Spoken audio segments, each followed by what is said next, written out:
Hey there, thank you for coming back to my channel, and if you're new here, welcome. And I also just want to say Happy New Year to all of you who are watching this video. Today, I want to review for you guys the two new eyeshadow palettes from Eclipse. And since these two eyeshadow palettes are very similar to two other eyeshadow palettes that I have, we're also going to do a little bit of compare and contrast. Let's jump right into it. The Flash Shadow palettes are the two newest released from the brand Eclipse, and they're also Eclipse's first 9-pan eyeshadow palettes. We have number 1, Sunset Crush, and number 2, Afternoon, which each retails for 17,000 Korean won, about $16 US. Each of the eyeshadow pan in these two eyeshadow palettes contain 0.9 grams of product. The Sunset Crush palette, the number 1 palette in the Flash Shadow palette release, is a typical sunset eyeshadow palette with warm orange, reddish orange, as well as warm brown shades. In this palette, you will find 6 matte shades. These shades are, from left to right, Sheer, Burn, Holiday, Hunk, Flare, and Dawn. In addition, we're also getting Nectar, a golden glitter shade with different sizes of glitter particles, Base, a reddish matte base with golden pearl, and Midnight, a copper brown shimmer shade.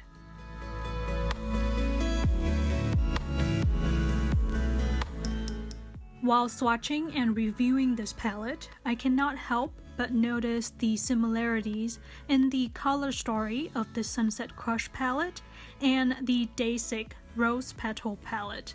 So let's take a look at how the shades as well as formula differs between these two palettes. Rose Petal is the number 2 palette in the Dasique eyeshadow palette range. When comparing the arm swatches of these two palettes, one can see that the Rose Petal palette from Dasique is a more pinky palette with a lot more white-based shades compared to the warm and corally shade range of the Sunset Crush palette from Eclipse.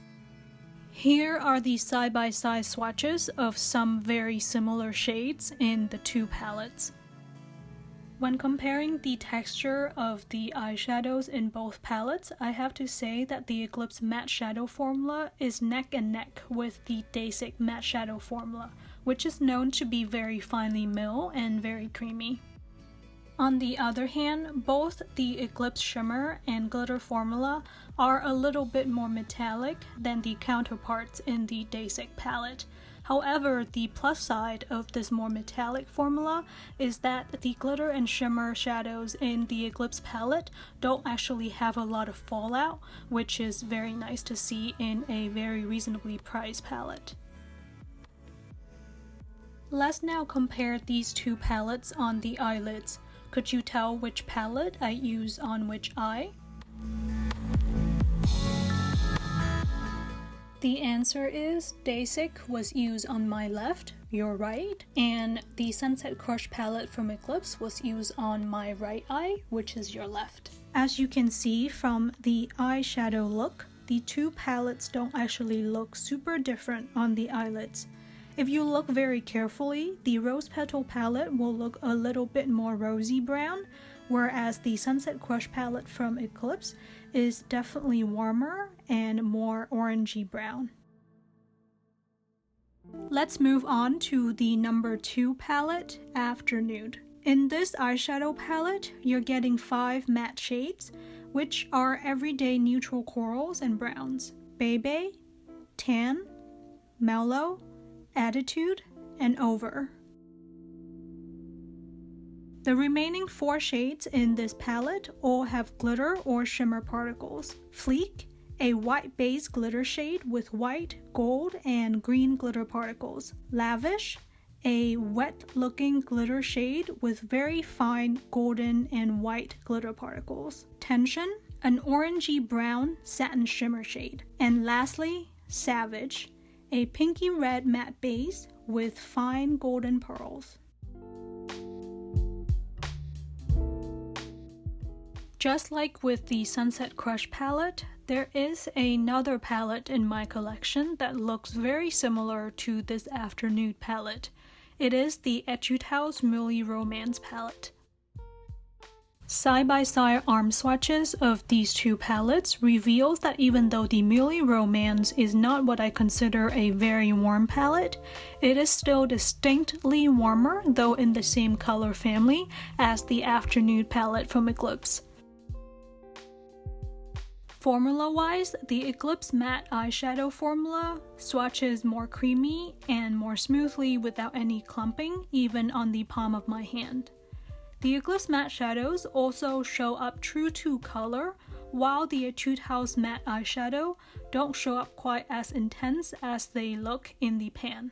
And though the glitter and shimmer formula from both brands swatch very similarly, I would still prefer working with the glitter and shimmer shades from Eclipse because they don't have as much fallout and they also stick and last better to any surface that I apply them to. On top of that, the matte base with pearl texture seems to be the downfall for Etude. When swatching the Sunset Muley shade in the Muley Romance palette next to the Savage shade in the Eclipse palette, one can see that the pearls in the Sunset Muley shade don't get distributed as evenly as the pearls in the Savage shade. Could you now tell which eyeshadow palette I use on which side? The answer is I use Afternoon on my right eye, which is your left, which means that Muley Romance was used on my left eye, which is your right. As you can see, there is a distinct warmth in the Muley Romance side, whereas the Afternoon side is a little bit more subtle and more on the nudie brown side. In the first comparison between the Sunset Crush palette and the Rose Petal palette, the Rose Petal palette is the winner for me as there are more textures to play with and the color palette is also more to my taste. However, in the second comparison, I say that the Afternoon palette will probably be reached for more by me compared to the Muley Romance palette. The Afternoon palette has more diversity than the Muley Romance palette, which I have tried to use in the past couple of months and seems to always end up creating the same looks. That's everything from my video today, guys. Let me know in the comment section below if you have picked one or both of these palettes up and what you think of them. And if you haven't picked them up yet, do you think you will be picking one or both of them up in the near future? Also, let me know in the comments section what other beauty products from Korea you would like me to review on this channel. Hit the like button if you have enjoyed this video, and also consider subscribing to my channel for more content on Korean beauty in the future. Thank you so much for watching, and I'll see you guys next time.